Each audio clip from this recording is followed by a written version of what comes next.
Hello दोस्तों, are के Maurya commerce classes में एक बार फिर से आपका बहुत बहुत स्वागत है। आज की इस क्लास के माध्यम से शुरुआत कर रहे हैं कंपनी पर जो टैक्स लगाया जाता है, जिसे कॉरपोरेट टैक्स कहते हैं। इसके बारे में एकदम बेसिक से हिंदी माध्यम के स्टूडेंट को एकदम निचोड़ करके एकदम अच्छे से बताने जा रहे हैं। अगर आप लोग इस वीडियो को पूरा देखें तो नोट्स अपने हाथों से बना लें। जैसे मैं अपने हाथों से लिखूंगा, इस मार्कर से आप अपने हाथों से लिखेंगे, अपनी पेन से नीली, काली, लाल जो भी आपको अच्छी लगती हो उसका यूज करते समय।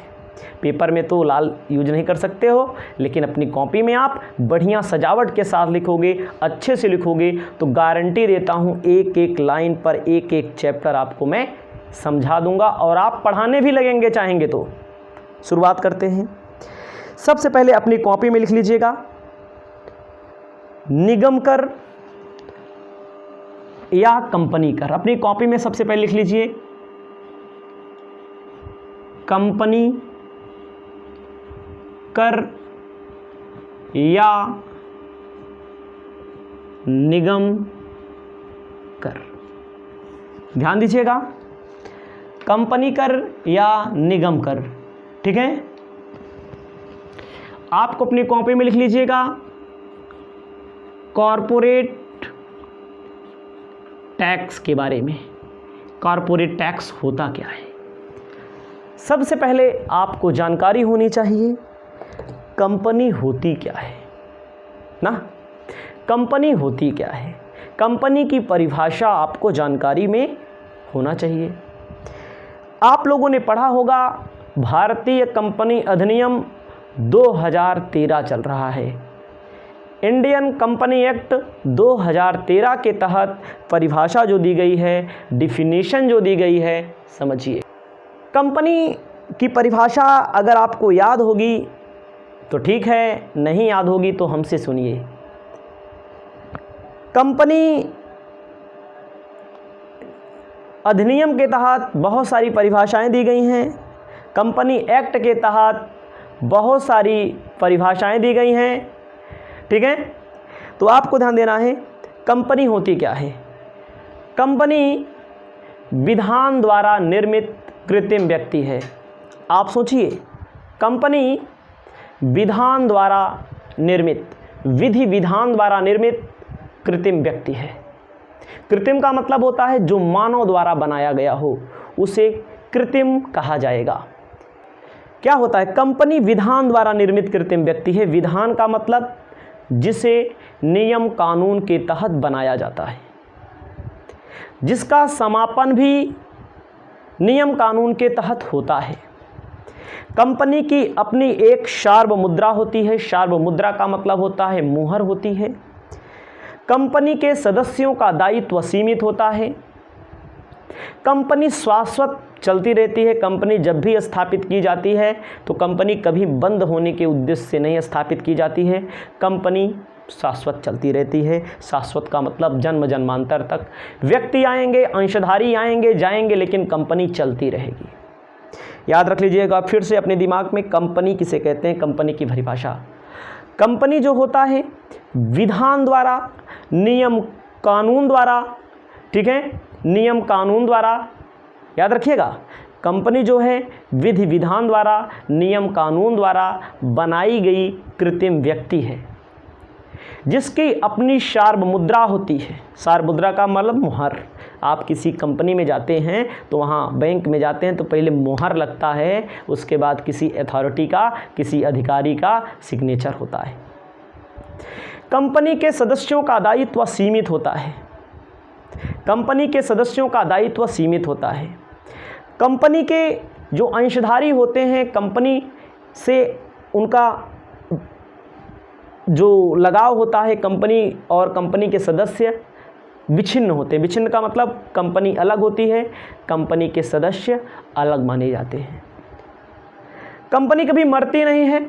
जिस प्रकार कंपनी का नियम कानून के तहत लाई जाती है, उसी प्रकार कंपनी का समापन भी नियम कानून के तहत होता है। तमाम परिभाषाएं दी गई हैं। ठीक है, परिभाषा तो मालूम होनी चाहिए। अब आपको बताने जा रहे हैं कंपनी पर कर कैसे लगता है। ध्यान दीजिएगा, कंपनी पर कर कैसे लगता है, ठीक है। तो आपको ध्यान देना है, कंपनी पर जो कर लगता है केवल केंद्र सरकार लगा सकती है। ध्यान दीजिएगा, कॉरपोरेट टैक्स कौन लगाता है? कंपनी पर कर केंद्र सरकार द्वारा लगाया जाता है। कंपनी पर जो टैक्स लगाया जाता है किसके द्वारा लगाया जाता है? केंद्र सरकार के द्वारा लगाया जाता है। केंद्र सरकार का मतलब होता है भारत सरकार द्वारा लगाया जाता है। याद रखिएगा, स्टेट गवर्नमेंट नहीं लगा सकती है कंपनी पर टैक्स। कंपनी पर टैक्स कौन लगाता है? ठीक है, भारत सरकार। अपनी कॉपी में लिखना है आपको, क्या लिखा गया है? भारतीय संविधान के अनुच्छेद 366, ध्यान दीजिएगा, भारतीय संविधान के अनुच्छेद 366 धारा है कि धारा 366 की उपधारा 6 के अनुसार,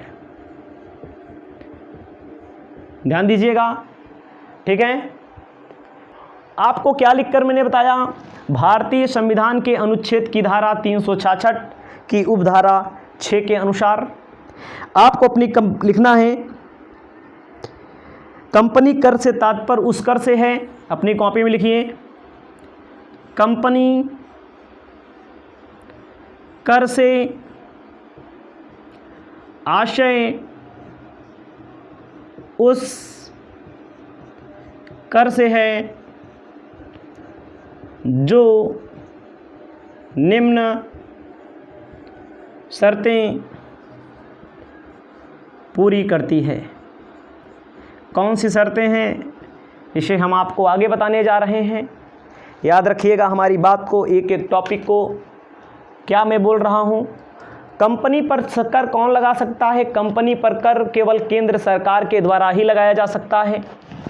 भारतीय संविधान के अनुच्छेद की धारा 366 की उपधारा 6 के अनुसार कंपनी कर का आशय उस कर से है जो निम्न शर्तें पूरी करता हो।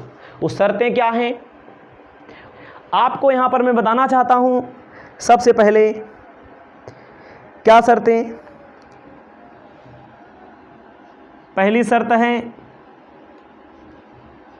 Corporate tax. कॉरपोरेट टैक्स कृषि आय पर नहीं लगाया जा सकता है। याद रखिएगा, जो कॉरपोरेट टैक्स होता है किस आय पर नहीं लगाया जा सकता? कृषि आय पर नहीं लगाया जा सकता है। ठीक है, आपको मैंने क्या बताया? कॉरपोरेट टैक्स कृषि आय पर नहीं लगाया जा सकता। नेक्स्ट टॉपिक अपनी कॉपी में लिखिएगा, क्या कंपनी द्वारा दिया गया कर अंशधारियों की ओर से दिया हुआ नहीं माना जाता। ध्यान दीजिएगा, जो कंपनी टैक्स देती है, कंपनी द्वारा दिया गया टैक्स, जो कंपनी टैक्स दे देती है, प्रॉफिट कमाएगी, टैक्स दे देती है, अंशधारियों की ओर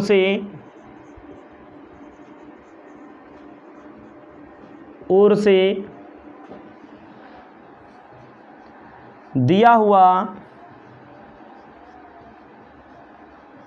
नहीं माना जाता है। याद रखिएगा, जैसे कंपनी ने टैक्स दिया तो इसका मतलब ये नहीं कि अंशधारी ने टैक्स दे दिया, उस पर वो लाभांश पाएगा तो उस पर अलग से टैक्स लगेगा। ठीक है, अगला लिखना है, अंशधारियों को प्राप्त लाभांश पर कर देना होगा। अंशधारियों को कंपनी में क्या मिलता है? लाभांश। अंशधारियों को प्राप्त लाभांश में से कर देना होगा। याद रखिएगा हमारी बात को, एक एक टॉपिक को क्लियर करते चलिए, लिखते चलिए। कॉर्पोरेट टैक्स कृषि आय पर नहीं लगाया जा सकता है। कंपनी द्वारा दिया गया टैक्स अंशधारियों की ओर से नहीं माना जाता, कंपनी की ओर से माना जाता है। अंशधारी कंपनी में लाभांश पाते हैं। जो व्यक्ति अंश कंपनी में खरीदता है, डिविडेंड पाता है, उस पर अलग से टैक्स लिया जाएगा। ठीक है। और आपको बता दें, इस संबंध में कोई छूट भी उनको प्रदान नहीं की जाती है। नोट लिख लीजिएगा, इस संबंध में कोई छूट भी नहीं प्रदान की जाती है। नोट लिख लीजिएगा, इस संबंध में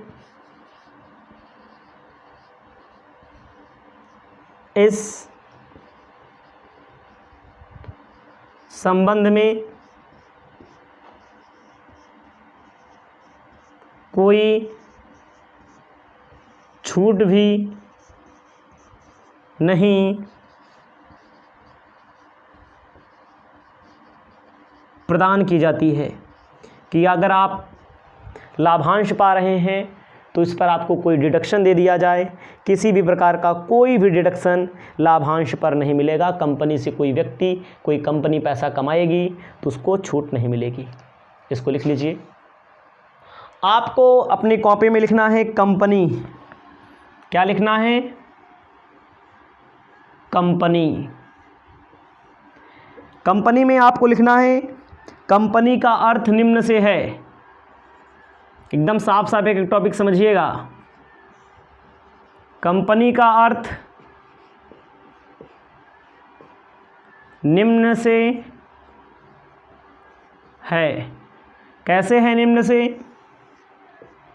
कंपनी के अर्थ में, ठीक है, ध्यान दीजिएगा। कंपनी पढ़ा रहे हैं, आप देख लीजिएगा। कंपनी कॉर्पोरेट टैक्स लिखना है। वह कोई भी भारतीय कंपनी हो। कंपनी किसे माना जाएगा? जिस पर कॉर्पोरेट टैक्स लगेगा। वह कोई भी भारतीय कंपनी हो लिखना है नहीं। ध्यान दीजिएगा, कॉर्पोरेट टैक्स किस पर लगाया जाएगा? वह कोई भी भारतीय कंपनी हो, कोई भी इंडियन कंपनी हो, उस पर कॉर्पोरेट टैक्स लगाया जाएगा। दूसरा नंबर आपको लिखना है, भारतीय कंपनी वह कंपनी होगी जिसका रजिस्ट्रेशन भारतीय कंपनी अधिनियम में हुआ होगा, भारतीय कंपनी एक्ट में हुआ होगा, वही भारतीय कंपनी है। आगे लिखना है, वह विदेशी कानून के अंतर्गत समामेलित हो। वह विदेशी कानून के अंतर्गत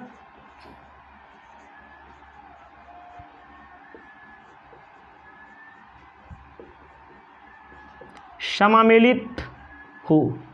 ध्यान दीजिएगा, भारतीय कंपनी है तो भारतीय कानून के अंतर्गत समामेलित होगी। समामेलन का मतलब स्थापना से है, रजिस्ट्रेशन से है, पंजीकरण से है, जहां से सर्टिफिकेट मिलता है, जिससे कंपनी का संचालन किया जाता है। भाई भारतीय कंपनी होगी तब भी कॉर्पोरेट टैक्स देगी। क्या विदेश की कंपनियां भारत में नहीं हैं? जिस मोबाइल से वीडियो बना रहे हैं विदेशी कंपनी है। जिस मोबाइल से आप वीडियो भी देख रहे होंगे वो भी विदेशी कंपनी होगी। मैं दावे के साथ कहता हूँ। भारत में व्यापार कर रही हैं तो उसका समामेलन, उसकी स्थापना कहाँ हुई होगी? उसकी स्थापना भारत के बाहर हुई होगी, विदेशी कंपनी अधिनियम में हुई होगी। उस पर भी कॉर्पोरेट टैक्स लगेगा, याद रखिएगा। उसके बाद कहा गया है, ऐसी कोई संस्था हो, कोई निकाय हो, निकाय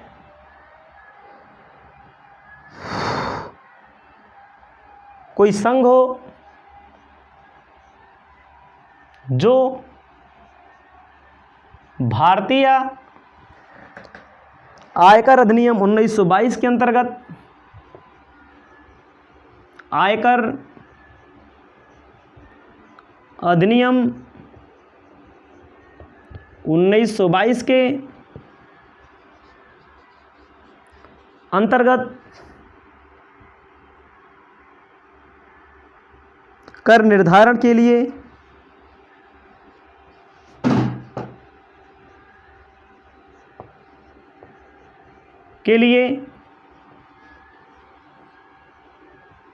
कर योग्य हो। ध्यान दीजिएगा, कंपनी पर तो कॉर्पोरेट टैक्स लगेगा ही, लेकिन कॉर्पोरेट टैक्स वहाँ पर भी लगाने का काम किया जाएगा जो कोई संस्था हो, जो कोई निकाय, निकाय का मतलब नगर पालिका, नगर निगम, महानगर पालिका, कोई संघ जिसे भारतीय आयकर अधिनियम 1922 लिखा है, 1922 के अंतर्गत कर निर्धारण के लिए कर योग्य मान लिया गया हो, उस पर भी कॉर्पोरेट टैक्स लगाने का काम किया जाएगा। ठीक है, चाहे भारतीय हो चाहे विदेशी हो, इसको भी आप याद रख लीजिएगा। कोई भी हो, चाहे भारतीय हो चाहे विदेशी हो, कोई भी हो, इतना आप अपनी कॉपी में लिख लीजिएगा, चाहे भारतीय हो चाहे विदेशी हो। एक अगला टॉपिक की भी हो गया। अपनी कॉपी में अब लिखना है कॉर्पोरेट कंपनियों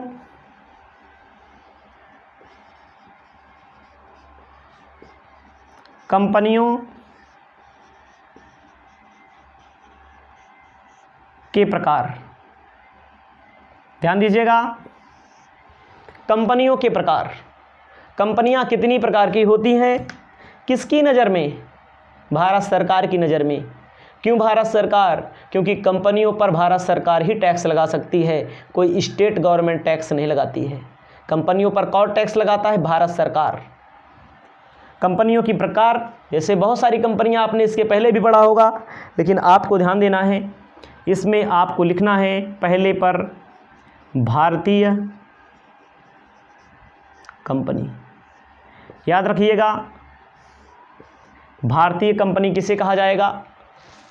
ध्यान दीजिएगा, भारतीय कंपनी वह कंपनी है जो भारतीय कंपनी अधिनियम 2013 के अंतर्गत 2013 के अंतर्गत पंजीकृत मतलब रजिस्टर हुई हो। भारतीय कंपनी कौन सी कंपनी होती है? वह कंपनी जो भारतीय कंपनी अधिनियम के अंतर्गत रजिस्टर्ड हो, उसे भारतीय कंपनी के नाम से जाना जाता है। इसको भी अपनी कॉपी में लिख लीजिएगा। भारतीय कंपनी कौन सी कंपनी होगी? जो भारतीय कंपनी अधिनियम 2013 के अंतर्गत या इसके पहले भी 1956 था, उसके अंतर्गत रजिस्टर हों, पंजीकृत हों। ठीक है, अगला आपको लिखना है, बहुत सारी कंपनियां केंद्र सरकार स्थापित करती है,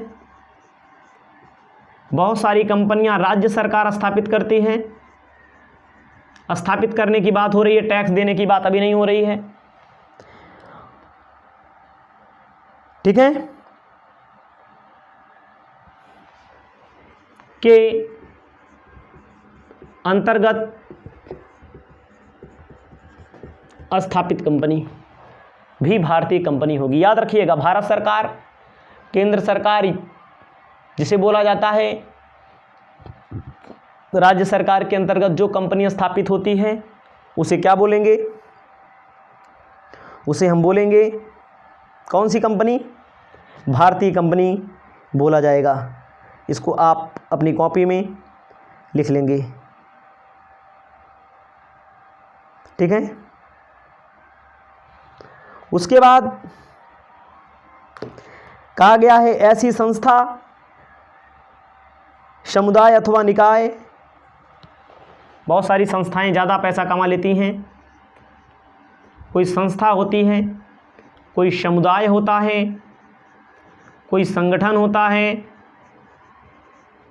कोई निकाय, मतलब निकाय का मतलब नगर पालिका, निकाय होता है जिसे कंपनी घोषित कर दिया गया हो,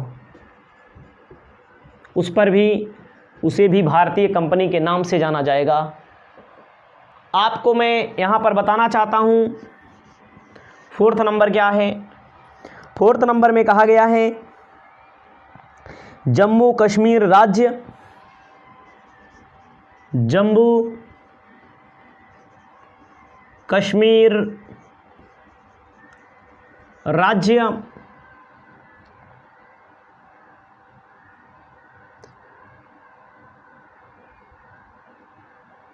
के लिए उन्हें भी भारतीय कंपनी माना जाएगा। पहले जम्मू कश्मीर राज्य में जो भी कंपनियां होंगी, पहले क्या नियम था, जब से धारा 370 लग गई तब वहाँ पर दूसरा कुछ नियम चलता था।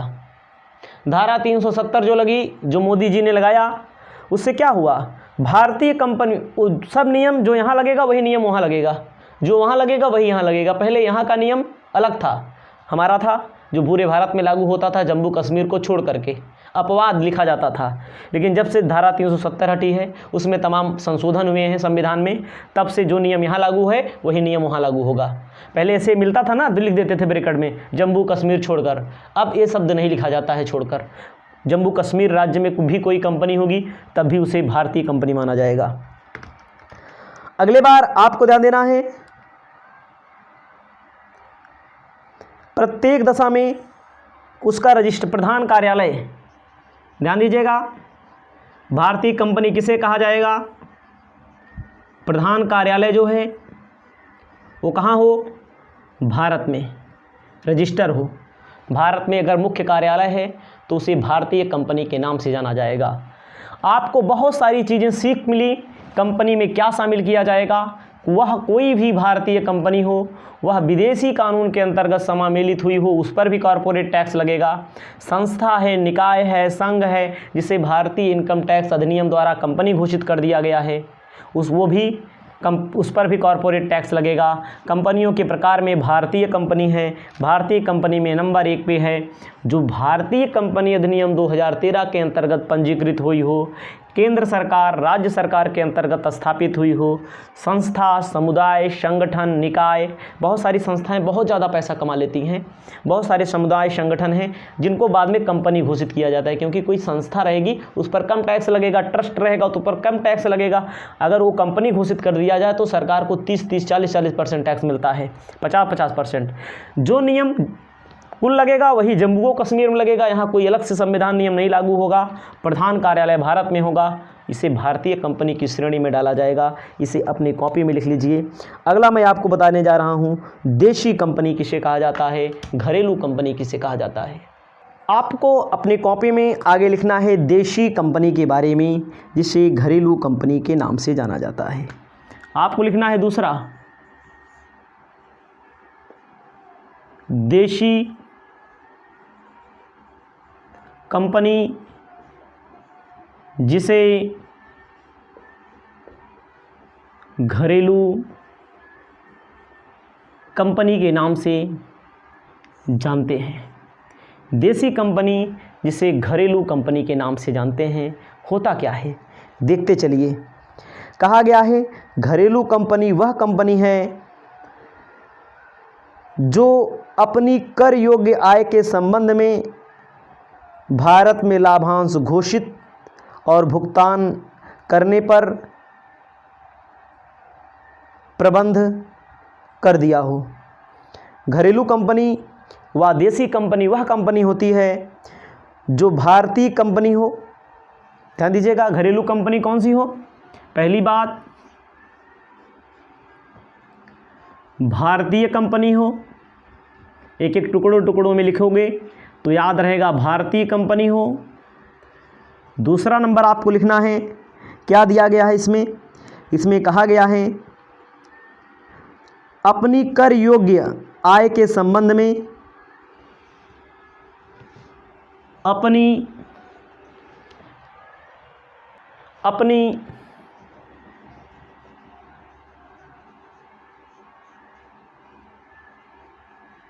कर योग्य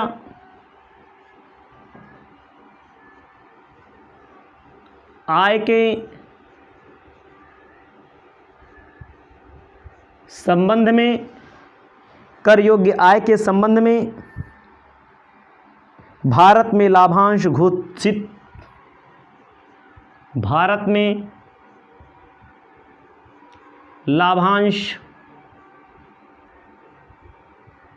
घोषित तथा भुगतान करे। याद रखिएगा, घरेलू कंपनी, देसी कंपनी वह कंपनी होती है जो क्या करती है, अपनी आय के संबंध में भारत में लाभांश घोषित करेगी तथा भारत में लाभांश का भुगतान करने का काम करेगी। तीसरा नंबर आपको ध्यान देना है, क्या करना है, तीसरा नंबर लिखना है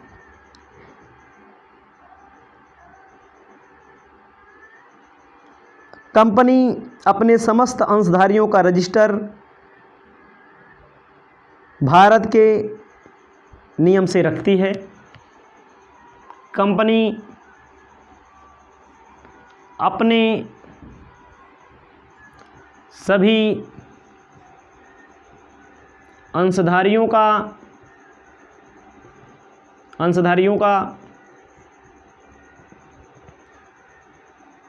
रजिस्टर भारत में रखती हो। कहाँ रखती हो? भारत में रखती हो। और भारतीय नियम के अनुसार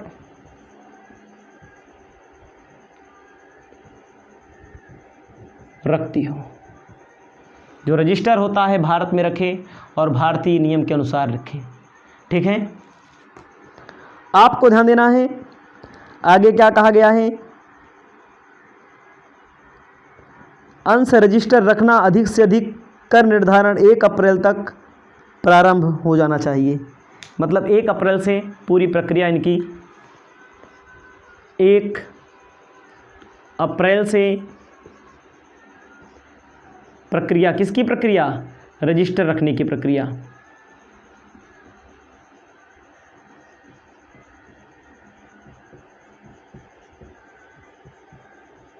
हो जानी चाहिए। उसके बाद आपको बताना चाहते हैं लाभांश घोषित करने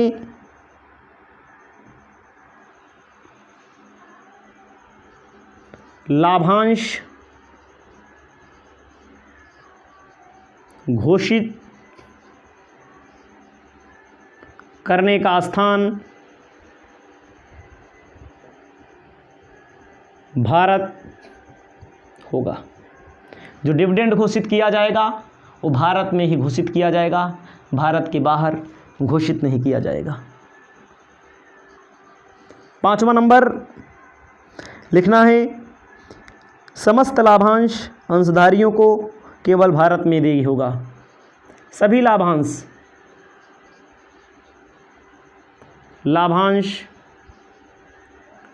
अंशधारियों को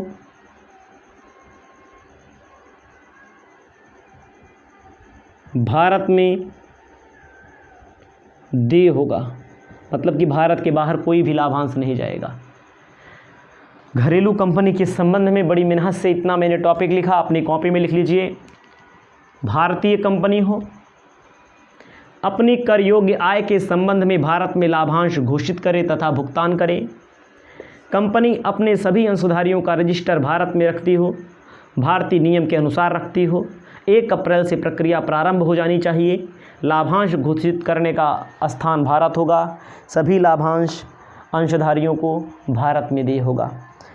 इसको अपनी कॉपी में अपनी सुविधा के अनुसार लिख लीजिए।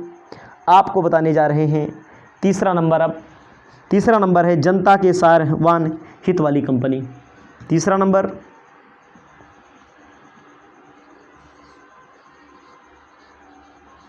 जनता के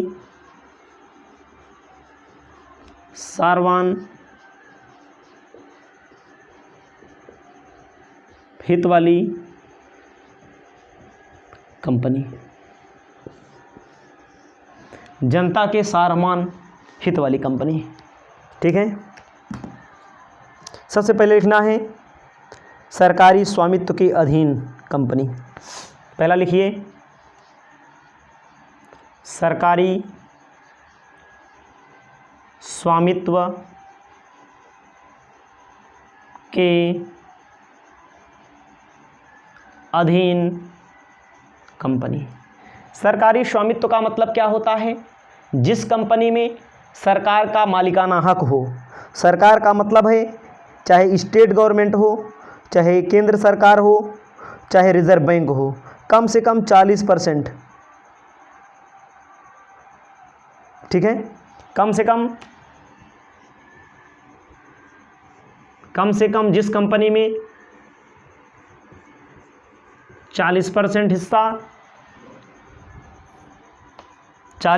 हिस्सा केंद्र सरकार, राज्य सरकार, रिजर्व बैंक, इन सब के पास आप मान सकते हैं। केंद्र सरकार के पास हो या राज्य सरकार हो या रिजर्व बैंक के पास जिस कंपनी में हिस्सा होगा उसे कौन वाली कंपनी? सरकारी स्वामित्व के अधीन कंपनी माना जाएगा, जनता का हित रखने वाली कंपनी माना जाएगा, जनता के सारवान हित वाली कंपनी माना जाएगा। अगला लिखना है बिना लाभ के उद्देश्य से स्थापित कंपनी। दूसरा,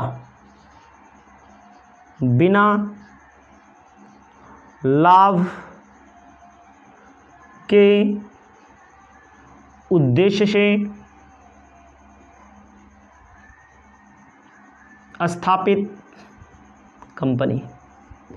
ऐसी कंपनी जिसका उद्देश्य लाभ कमाना नहीं होता है, जनता को सेवा प्रदान करना होता है, जनता को पुण्य प्रदान करना होता है, जनता पुण्य कमाने के लिए स्थापित की जाती है, तो उसे क्या बोला जाता है? बिना लाभ के उद्देश्य से स्थापित कंपनी या अलाभकारी या गैर व्यापारी कंपनी के नाम से जाना जाता है। जो जैसे कला के क्षेत्र में, विज्ञान के क्षेत्र में, धन के क्षेत्र में, जैसे कला के क्षेत्र में, विज्ञान के क्षेत्र में, धन के क्षेत्र में, ठीक है, लाभ कमाने से उद्देश्य नहीं होता बल्कि इनका सेवा प्रदान करना होता है। बहरहाल स्कूल हो गया, कॉलेज हो गया, अनाथालय हो गया, वृद्धाश्रम हो गया, ये सब क्या है? ठीक है, very good Sharma ji.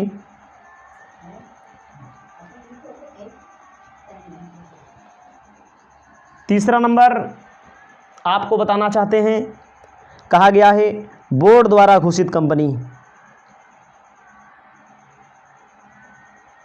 Board मतलब कोई भी कंपनी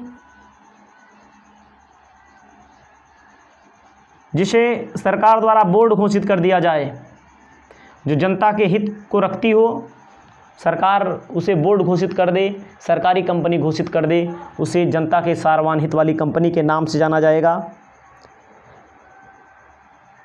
पारस्परिक लाभ समिति, ध्यान दीजिएगा। चौथा नंबर पारस्परिक लाभ समिति,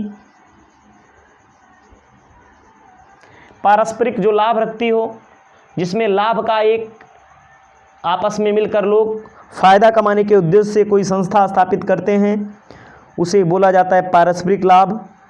कौन इसे घोषित करेगा? केंद्र सरकार इसे कंपनी घोषित कर सकती है। जिसमें पारस्परिक लाभ का मतलब जिसमें जनता का हित हो, जनता का कोई अहित ना हो, उसे पारस्परिक लाभ वाली कंपनी के नाम से घोषित किया जा सकता है। पांचवा नंबर, ठीक है, आपको ध्यान देना है, लिखना है आपको सहकारी समिति। सहकारी समिति वाली कंपनी। सहकारी समिति वाली कंपनी किसे बोला जाएगा? सहकारी समिति वाली कंपनी उसे बोला जाता है जिसमें 50% मताधिकार सहकारी समितियों के पास हो। सहकारी समितियों 50% मतलब आधे से अधिक मताधिकार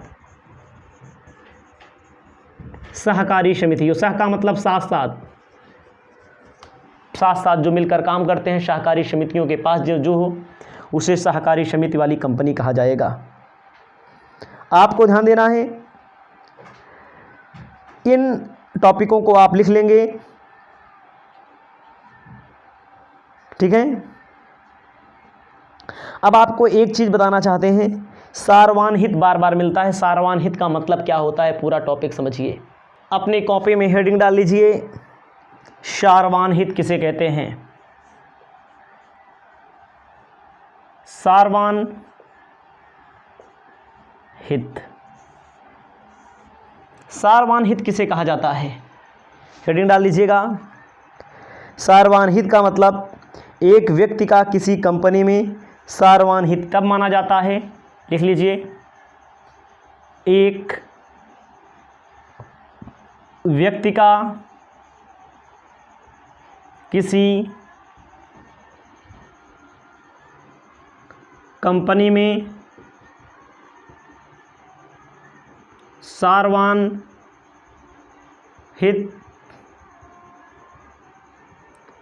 तब माना जाता है, एक व्यक्ति का किसी कंपनी में सारवान हित तब माना जाता है जब उसके पास अपने हित के लिए अंश हों, जब उसके पास अपने हित के लिए अंश हों। ध्यान दीजिएगा, अंश कितने होने चाहिए, आपको जानकारी होनी चाहिए, जिन पर कम से कम 20%, यानी कि कंपनी में अगर 100% अंश है पूरा, तो 20% अंशों पर मताधिकार हो। मताधिकार का मतलब वोट देने का अधिकार हो, उसे सारवान हित वाली कंपनी के अंतर्गत जोड़ा जाता है। उसके बाद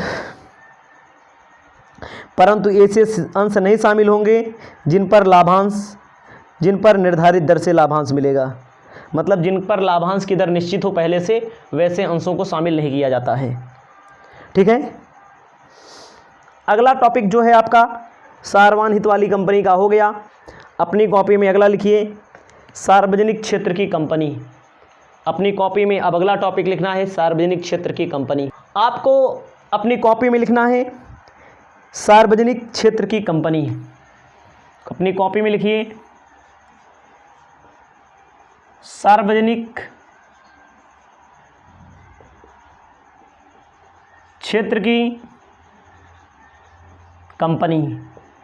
सार्वजनिक का मतलब सरकारी, सार्वजनिक का मतलब सरकारी। ऐसी कंपनी जो केंद्र अथवा राज्य के, ऐसी कंपनी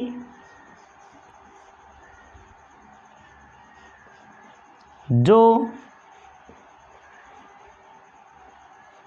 केंद्र अथवा राज्य के अधिनियम द्वारा या विशेष प्रस्ताव द्वारा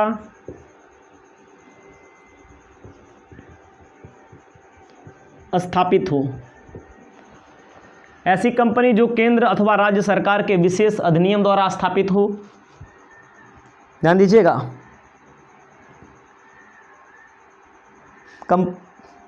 उसे सार्वजनिक क्षेत्र की कंपनी कहते हैं। उसे सार्वजनिक क्षेत्र की कंपनी कहते हैं। मतलब कि केंद्र सरकार के नियम द्वारा, राज्य सरकार के नियम द्वारा जिस कंपनी की स्थापना की जाती है उसे क्या कहा जाता है, उसे सार्वजनिक क्षेत्र की कंपनी कहते हैं।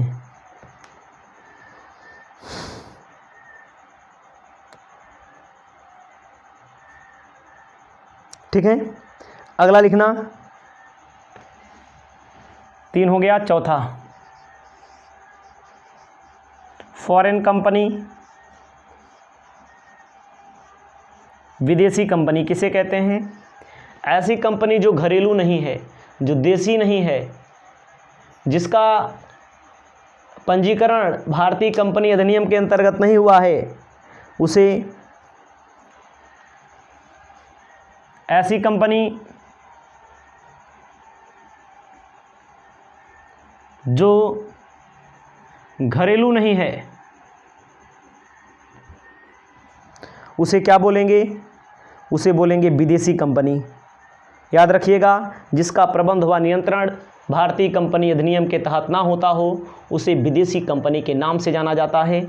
अब बात आएगी कर दायित्व की गणना, निवास स्थान की गणना, अब आपको आगे बताने जा रहा है। जय हिंद दोस्तों, आप पढ़ रहे हैं कॉरपोरेट टैक्स, कंपनियों पर लगने वाला कर, जिसे निगमीय कर के नाम से भी जानते हैं। आपको मैंने इसके पहले बता दिया निगमीय कर क्या होता है, कंपनी कितने प्रकार की होती है, ठीक है, और तमाम जो नियम कानून है मैंने बता दिया आपको। अब आपको आगे मैं बताने जा रहा हूँ कंपनियों का निवास स्थान। कभी आप पढ़े होंगे इनकम टैक्स में निवास स्थान एवं कर दायित्व चैप्टर, वहाँ पर थोड़ा सा पार्ट कंपनी के संबंध में मिलता है, तो यहाँ पर उस पार्ट को हम एक्सप्लेन करेंगे। कंपनी का निवास स्थान, रेजिडेंस ऑफ कंपनी, इंग्लिश में बोलेंगे। कुछ शर्तें होती हैं, कुछ, ठीक है, तो इसके लिए नियम है। कंपनियों का निवास स्थान ऐसे हमारे साथ में आप बना लीजिएगा, ऐसे हमारे साथ में आप बना लीजिएगा। आपको जानकारी होनी चाहिए निवासी 2 प्रकार के होते हैं,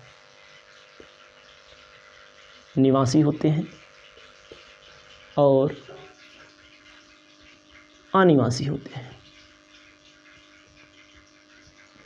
निवासी में 2 टाइप्स होते हैं,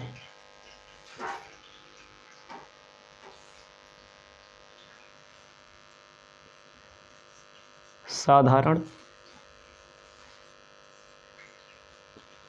निवासी, असाधारण निवासी। साधारण निवासी किसे कहते हैं, असाधारण निवासी किसे कहते हैं, अनिवासी किसे कहते हैं। कुछ शर्तें हैं।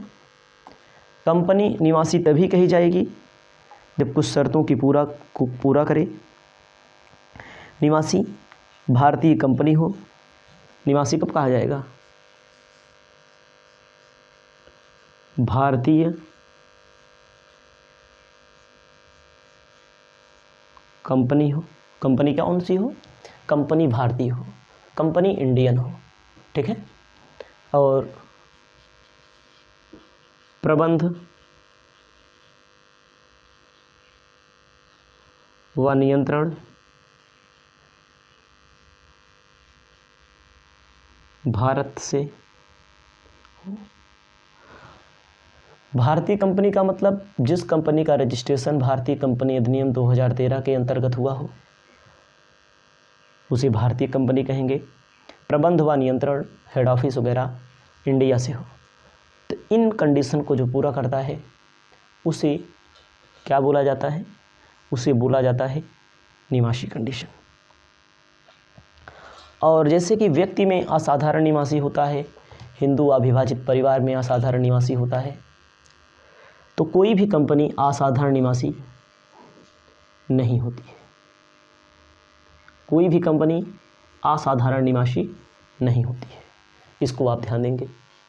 और ध्यान देना है अनिवासी कंपनी कौन सी होगी, इसको भी आपको ध्यान देना है।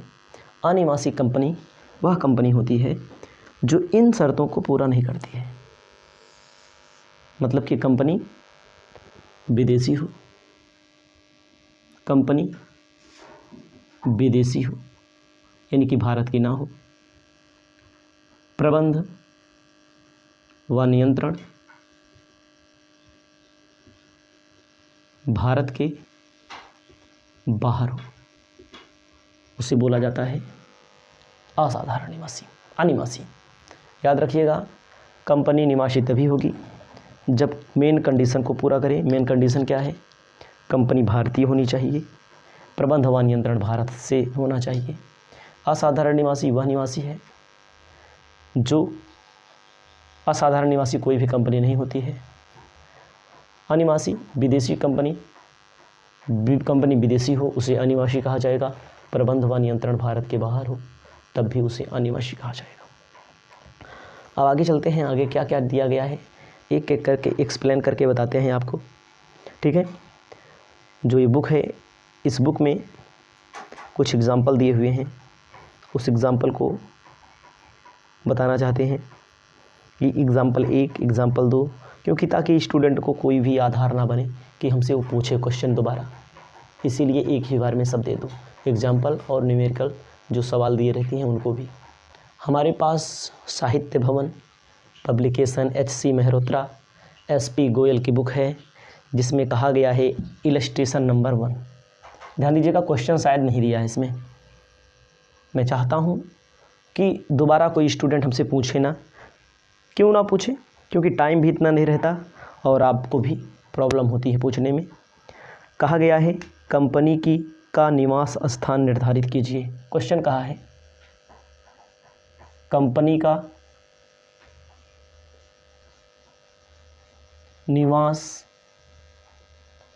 स्थान निर्धारित कीजिए। कंपनी का निवास स्थान कैसे निर्धारित किया जाएगा, आपको ध्यान देना है, ठीक है। कंपनी का निवास स्थान कैसे निर्धारित किया जाएगा, वो तो मैंने नियम बताया, प्रबंध व नियंत्रण भारत से हो, कंपनी भारतीय हो। कहा गया है कि एक्स लिमिटेड एक भारतीय कंपनी है। क्वेश्चन कहा गया है आपको कंपनी का निवास स्थान निर्धारित करना है। कहा गया है एक्स लिमिटेड एक भारतीय कंपनी है। एक्स लिमिटेड एक भारतीय कंपनी है। एक्स लिमिटेड एक भारतीय कंपनी है जो भारत में तथा ब्रिटिश पूर्वी अफ्रीका में व्यापार कर रही है। जो आपको ध्यान देना है, एक्स एक भारतीय कंपनी है जो भारत में तथा ब्रिटिश पूर्वी में व्यापार करती है। जो भारत में तथा ब्रिटिश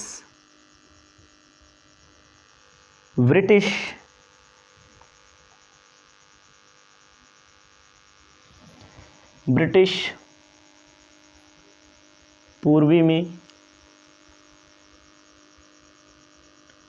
व्यापार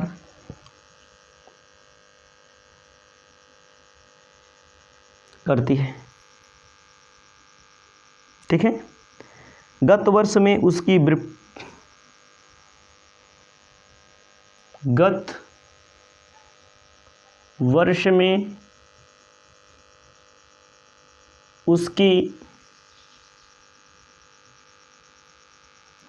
ब्रिटिश पूर्वी अफ्रीका की आय ब्रिटिश पूर्वी अफ्रीका की आय भारत की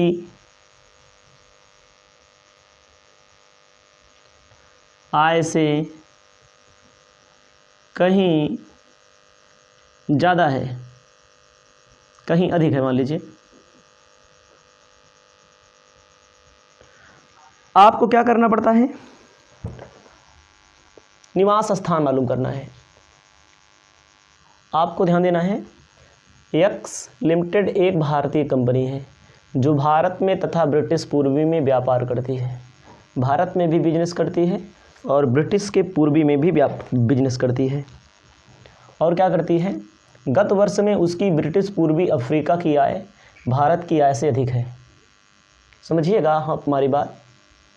तो आपको आय अधिक है कम है इससे नहीं मतलब है, भारतीय कंपनी है तो निवासी भारत की मानी जाएगी।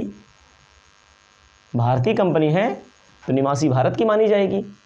भारत की इनकम पर इसको टैक्स देना पड़ेगा, चाहे जहाँ कमाए भारत में ही इसको टैक्स देना पड़ेगा। ये पहला टॉपिक आपका हुआ कंप्लीट। मतलब कि भारतीय कंपनी है तो भारतीय ही मानी जाएगी। एक क्वेश्चन और देखिए, एग्जाम्पल ही है, इस बुक में क्वेश्चन नहीं दिया है। कहा गया है उदाहरण दो निवासी ही मानी जाएगी। निवासी में आपको लिखना है एक्स लिमिटेड तथा वाई लिमिटेड क्रमशः भारत, पाकिस्तान एवं भारत में पंजीकृत है। एक्स लिमिटेड तथा वाई लिमिटेड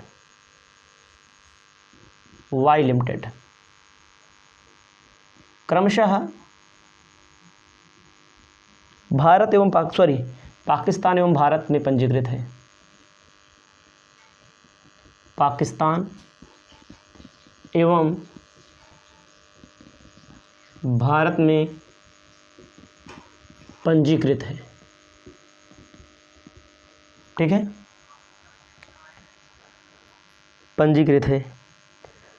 गत वर्ष के लिए एक्स लिमिटेड का प्रभावी प्रबंध भारत रहा है। गत वर्ष दिया रहेगा ऐसे, एक्स लिमिटेड का प्रभावी प्रबंध भारत रहा है। मतलब कि प्रबंध व नियंत्रण भारत से होता है। वाई लिमिटेड के संचालक मंडल की सभी मीटिंग पाकिस्तान में होती है। वाई लिमिटेड के संचालक मंडल की सभी मीटिंग पाकिस्तान में होती है।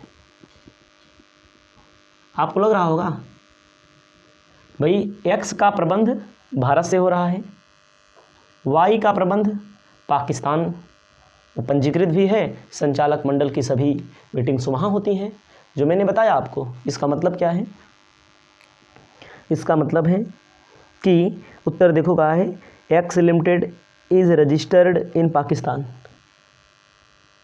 एक्स लिमिटेड पाकिस्तान की है। एक्स लिमिटेड क्वेश्चन में क्या बोल रहा है, एक्स लिमिटेड का प्रभावी प्रबंध भारत में रहा है।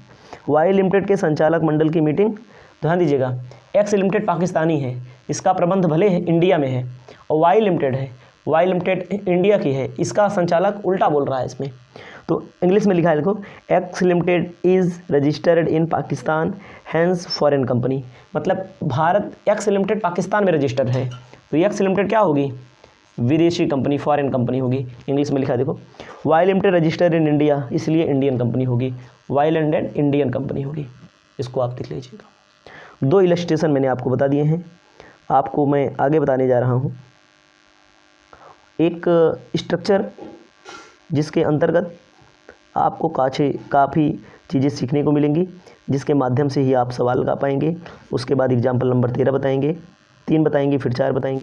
Hello friends, welcome to RK. Maurya commerce classes. आप पढ़ रहे हैं कॉर्पोरेट टैक्स। कॉर्पोरेट टैक्स में सेकंड नंबर एग्जाम्पल तक मैंने आपको बता दिया। अब मैं थर्ड नंबर एग्जाम्पल तो हमें बताना है, लेकिन आपको यहाँ पर कुछ रूल्स एंड रेगुलेशन बताने जा रहे हैं जिसे आपको समझना होगा, आपको तैयार करना होगा, और यहाँ से आपके पेपर में क्वेश्चन आता है। आपको अपनी कॉपी में लिखना है साफ साफ हिंदी में, कर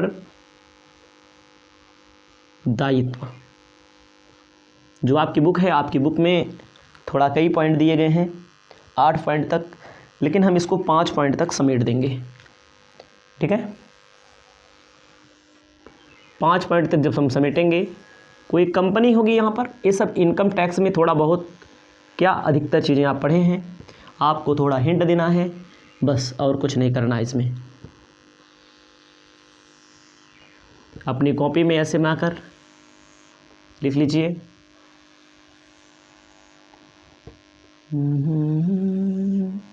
अपनी कॉपी में लिख लीजिए आप विवरण, आय का विवरण, आय का विवरण। आय के विवरण के बाद आपको आना है, यहाँ लिख लेना है साधारण निवासी, असाधारण निवासी। अगला आना है अनिवासी। इसको आप अपनी कॉपी में लिख लेंगे। ध्यान देना है, क्या करना है, आप पहला नंबर लिखिए,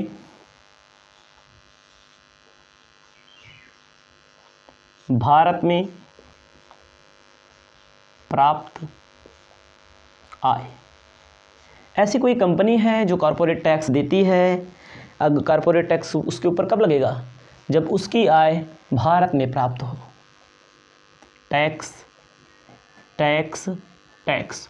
वैसे आपको मैं बता दूं, कंपनी कोई असाधारण निवासी नहीं होती है, इसको भी आप जानते हैं भली भांति। कंपनी कोई असाधारण निवासी नहीं होती है। अगला लिखिए दूसरा, भारत में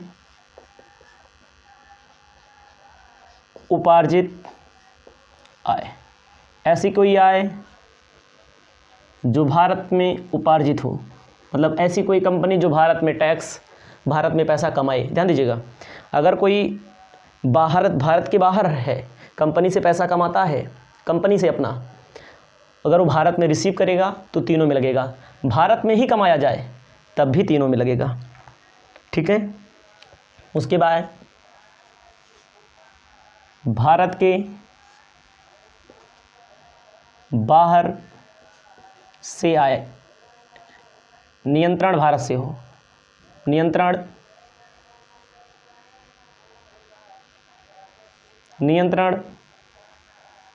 भारत से हो, तो आपको जानकारी होनी चाहिए। तो केवल 2 कंडीशन में टैक्स लगेगा, और आपको बताना चाहते हैं भारत के बाहर से आए।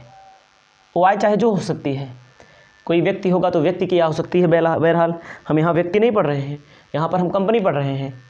तो आपको बताना चाहते हैं क्या लिखना है, टैक्स केवल 1 दशा में लगेगा। 5वां नंबर, गत वर्षों में भारत के बाहर कमाई गई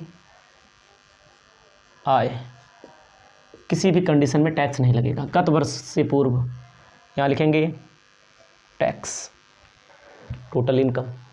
ठीक है, ये आप अपनी कॉपी में सबसे पहले लिख लेंगे। उसके बाद हम आपको क्या बताने जा रहे हैं, क्वेश्चन में आपको यहाँ पर बताने का काम कर रहा हूँ। इसको लिख लीजिएगा, इसी के बेस पे क्वेश्चन लगेगा। इसका एक फार्मूला भी होता है 33,210।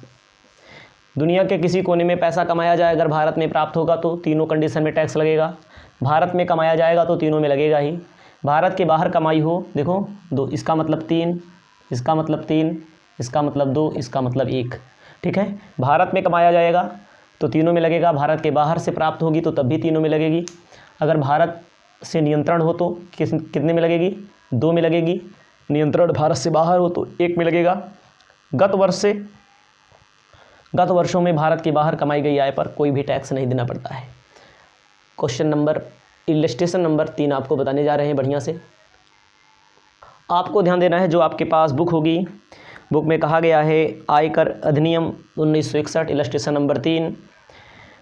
आयकर अधिनियम 3 1961 के अनिवासी था। एक दक्षिण कोरिया की कंपनी सैमसंग जो है दक्षिण कोरिया की कंपनी है।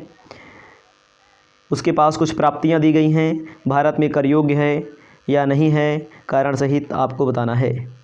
ध्यान दीजिएगा, सैमसंग एक कंपनी है, सैमसंग कंपनी का नाम है। तीसरा नंबर क्वेश्चन बहरहाल इस बेस पे नहीं है जिसका मैंने स्ट्रक्चर खड़ा कर दिया, कोई बात नहीं है, बताना है ही। तो कह रहे हैं दक्षिण कोरिया की कंपनी है सैमसंग, कहती है, क्या कहती है, दक्षिण कोरिया तथा भारत सरकार द्वारा अनुमोदित समझौते के अनुसार भारत सरकार को 50,000 रुपया प्राप्त। ध्यान दीजिएगा, दक्षिण कोरिया तथा भारत सरकार के बीच समझौता हुआ है, 50,000 रुपया इनको क्या मिला हुआ है, समझौते के स्वरूप भारत सरकार को मिला, क्योंकि भारत में आकर बिजनेस करती है। तो आपको ध्यान देना है, कहा गया जो आय भारत में प्राप्त हुई समझी जाए। ध्यान दीजिएगा, इसमें जो पहला बोला है सरकार द्वारा किसी अनिवासी को रॉयल्टी का भुगतान प्राप्तकर्ता के लिए भारत में उपार्जित माना जाता है। दक्षिण कोरिया की कंपनी द्वारा प्राप्त 50,000 रुपया भारत में कर योग्य होगा। हो सकता है आपके पास बुक ना हो, केवल सुन लीजिए क्वेश्चन कहता क्या है। सैमसंग कंपनी है, कौन सी कंपनी है, थोड़ा लिख करके बता देते हैं। सैमसंग कहाँ की कंपनी है, दक्षिण कोरिया की कंपनी है। सैमसंग की कंपनी से प्राप्त होता है, भारत सरकार के बीच समझौता होता है और भारत सरकार को कुछ पैसा प्राप्त होता है, 50,000 रुपया। तो पहली बात तो भारतीय कंपनी नहीं है सैमसंग, क्योंकि प्रबंध व नियंत्रण भारत के बाहर है उसका। विदेशी कंपनी है, विदेशी कंपनी अधिनियम के तहत उसका रजिस्ट्रेशन हुआ है।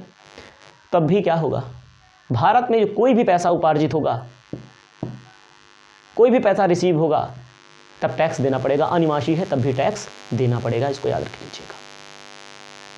फिर समझो, सैमसंग कंपनी है, दक्षिण कोरिया की कंपनी है, भारत में व्यापार करती है, 50,000 रुपये प्राप्त करती है, 50,000 रुपये कमाती है। ठीक है, तो भारत सरकार को पैसा मिल रहा है, भारत सरकार को 50,000 मिल रहा है और भारत सरकार का टैक्स, ठीक है, लगेगा। अगला है म्यांमार की स्थिति, अगला क्या कहता है, भारतीय कंपनी कलकत्ता लिमिटेड जो भारत की निवासी है, भारत में व्यापार में प्रयोग करने के लिए प्राविधिक ज्ञान के लिए 1 लाख रुपया क्या हुआ, प्राप्त हुआ है। भारतीय कंपनी कलकत्ता लिमिटेड है, ध्यान दीजिएगा। दूसरा समझ लीजिए थोड़ा सा, बस ज़्यादा कुछ है नहीं, इसमें समझाना है हमें।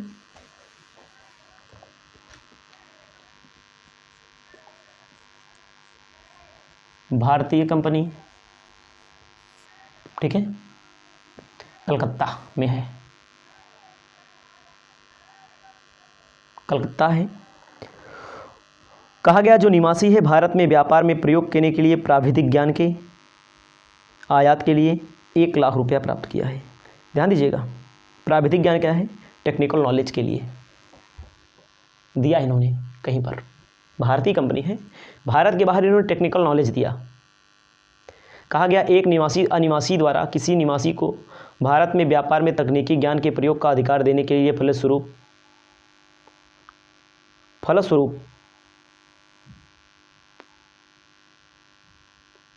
कितना देना पड़ रहा है, 1 लाख रुपया देना पड़ रहा है। 1 लाख रुपया दक्षिण कोरिया की कंपनी को। फिर समझिए, अनिवासी द्वारा किसी निवासी को भारत में व्यापार में तकनीकी प्रयोग करने के लिए अधिकार देने के लिए कुल मिलाकर 1 लाख प्राप्त हो रहा है। भारत में अगर कोई पैसा प्राप्त होगा, चाहे जहाँ से प्राप्त हो, कोई पैसा पैदा होगा तो अनिवासी है, निवासी है, सभी दशाओं में टैक्सेबल होगा। यहाँ आपको केवल अनिवासी में बताना है टैक्सेबल है कि नहीं है। यानी कि कुल मिला के भारत में पैसा मिले, भारत से पैसा उपार्जित हो, तो तीनों दशाओं में टैक्सेबल रखता है। अगला क्या है,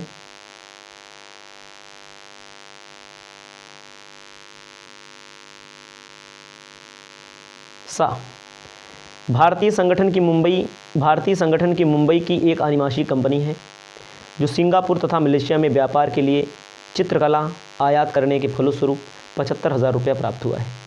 ध्यान दीजिएगा, कौन सी कंपनी है, भारत के बाहर चित्रकला का प्रयोग करने के लिए प्राप्त हुआ है। आपको जानकारी होनी चाहिए, भारत के बाहर प्राप्त हुआ है। भारत में प्राप्त होगा या भारत में कमाया जाएगा, तब अनिवासी में भी टैक्सेबल होगा। भारत के बाहर तो प्राप्त हुआ है लेकिन कमाया है वहीं पर और वहीं पर प्राप्त कर लिया गया है, तो कर योग्य नहीं होगा। उसके बाद कहा गया है सा हो गया, दा हो गया। दा कहता है भारतीय आयकर अधिनियम के अंतर्गत अनिवासी केशवराम से भारत में व्यापार में प्रयोग के लिए फार्मूला प्रतिफल 2 लाख रुपया प्राप्त किया इन्होंने। ठीक है, तो इसमें क्या कहा गया देख लीजिएगा। एक अनिवासी द्वारा दूसरे अनिवासी को भारत में फार्मूला प्रयोग करने के लिए प्रतिफल देय रॉयल्टी की आय भारत में उपार्जित मानी जाएगी। ध्यान दीजिएगा, भारत में कुल मिलाकर पैसा पैदा हो, भारत में पैसा कमाया जाए तो अनिवासी में भी टैक्सेबल होगा। इसको याद रखिएगा, जो मैंने नियम बताया। अभी क्वेश्चन पढ़ेंगे तो आपको ज़्यादा समझ में आएगा। एक और है कुछ, और क्या है, एक और पढ़ देते हैं। देखो हमारे पास PDF है, इसे पढ़ रहे हैं। यूके में व्यापार चित्रकला जो अनिवासी है 40,000 रुपया। यूके भारत के बाहर है, ध्यान दीजिएगा, भारत के बाहर यूके है तो यहाँ भाई कर योग्य नहीं होगा। याद रख लीजिएगा, ये सारी चीज़ें लिखी गई हैं आपके सामने, बता देते हैं अच्छे से। लिखना है आपको। चौथा के बाद हमको लगता है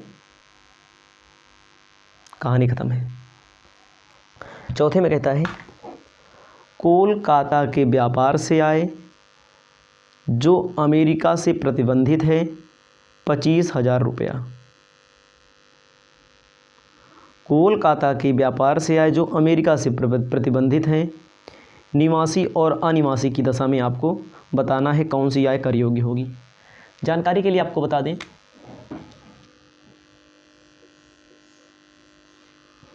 मैंने क्या बताया था, भारतीय कंपनी पर जो इनकम होती है वो क्या होती है, कर मुक्त, असाधारण निवासी कोई भी कंपनी नहीं होती है।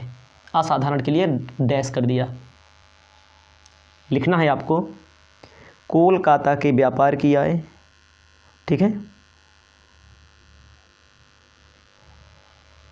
कोलकाता भारत में है, काता के व्यापार की आय।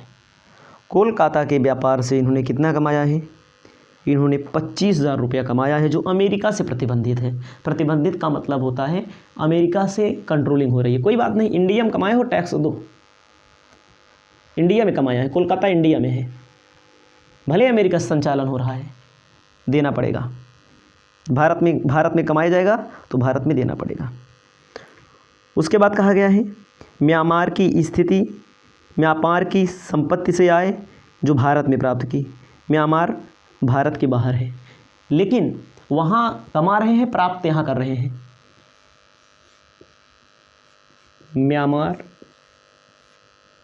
म्यांमार की संपत्ति से आय, संपत्ति से आय।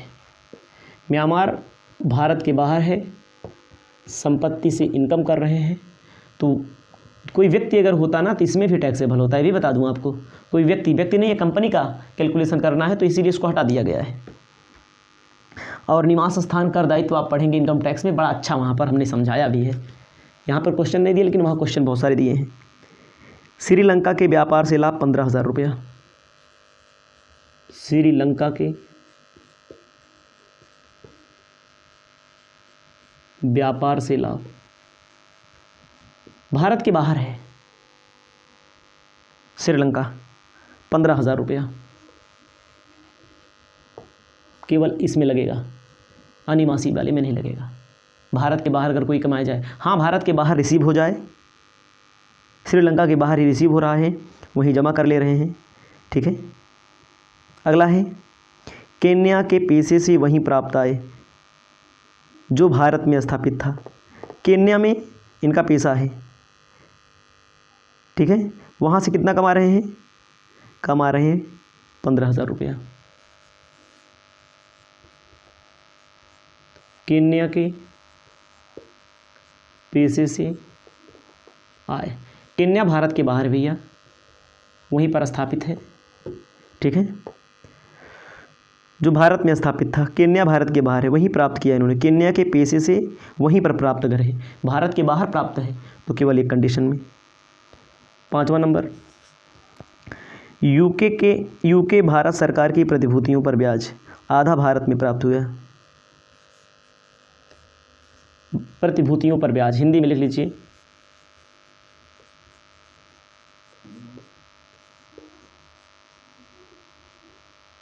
भारत में कितना है, कमाए हैं यूके में 5,000, आधा भारत में प्राप्त कर रहे हैं। तो याद रख लीजिएगा, अगर भारत में आधा प्राप्त कर रहे हैं, यूके में कमाए हैं, तो आपको जानकारी होनी चाहिए। यहाँ पर कम अनिवासी होंगे तो 5,000 लगेगा, भारत में प्राप्त कर रहे हैं तो 2,500। क्यों ऐसा किया गया?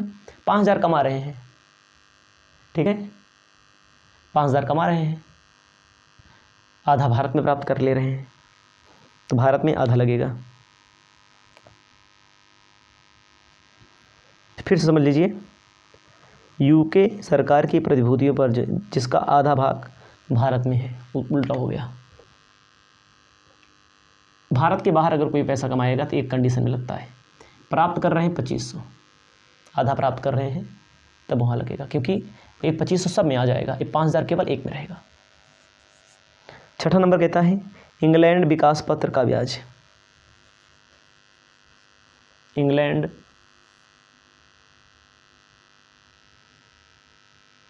विकास पत्र बोला है,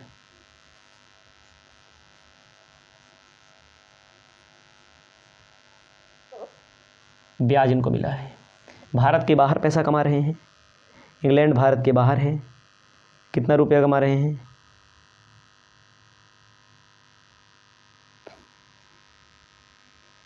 इंग्लैंड विकास पत्र से 1/5 भारत में प्राप्त किया है।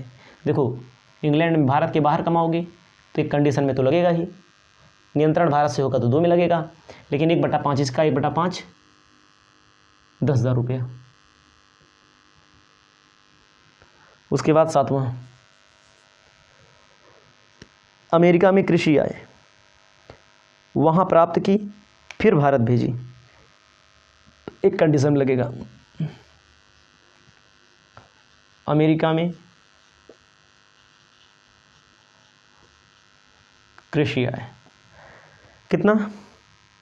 अमेरिका में कृषि आय 81,000 रुपया,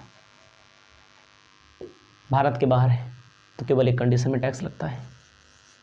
8वां नंबर, कनाडा की संपत्ति से आय विदेश में प्राप्त की।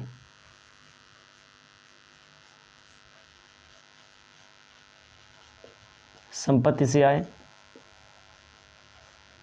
कनाडा की संपत्ति से आय, कनाडा संपत्ति से आय कितना? 40,000 रुपया विदेश में प्राप्त कर रहे हैं, तो केवल एक कंडीशन में टैक्स लगेगा। यानी कि कुल मिलाकर के भारत के बाहर जो भी पैसा कमाया जाएगा, एक कंडीशन में टैक्स लगेगा। 9वां नंबर, युगांडा के व्यापार की आय जो दिल्ली से नियंत्रित है, कमाए हैं 45,000 रुपया। युगांडा के व्यापार से आए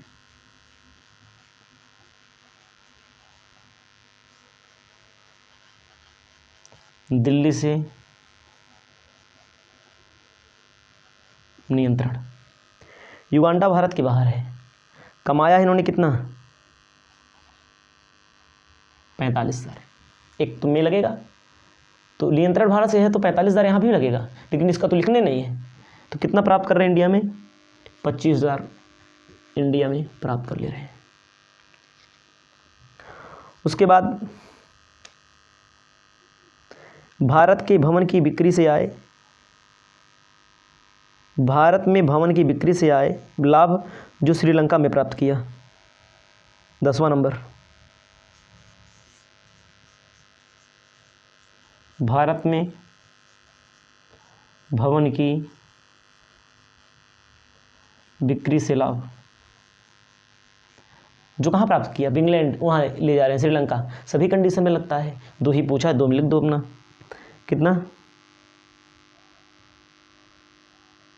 18,000।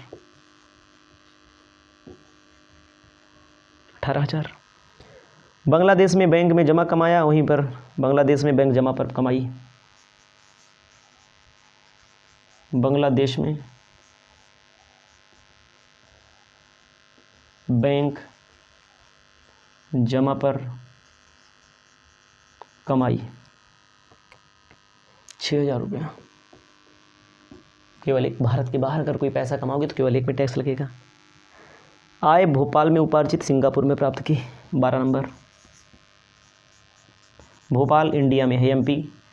भोपाल में प्राप्त, उपार्जित, सिंगापुर में प्राप्त।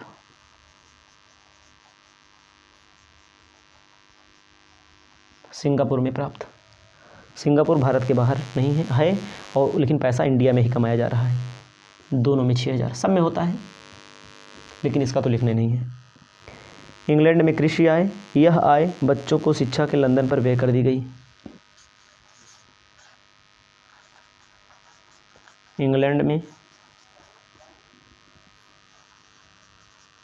कृषि आय, इंग्लैंड भारत के बाहर है तो केवल एक कंडीशन में टैक्स लगेगा। इसको आपको एक बार हम बताना चाहते हैं एकदम स्पष्ट तौर पर फिर से। मिला लीजिएगा आप 25,000, 25,000, 10,000, 15,000, 2 बार डैश देखो, 5,000, 2,500, 50,000, 10,000, 81,000, 40,000, 45,000, 25,000, 18, 6 डैश है ना, फिर 6, फिर 5। कहने का मतलब वही नियम है। जैसे अब दिया गया है भारतीय कंपनी क्या है, भारतीय कंपनी के बारे में लिख दीजिए जो मैंने बताया था। ऐसी कंपनी जो मैंने भारत सरकार द्वारा या केंद्र सरकार द्वारा स्थापित की गई हो, उसका रजिस्ट्रेशन भारतीय कंपनी अधिनियम में हुआ हो, सभी लाभांश भारत में वितरित किए जाते हों, कंपनी निवासी कब मानी जाती है, सब यही सब नियम मैंने बता दिया। एक चैप्टर आपका।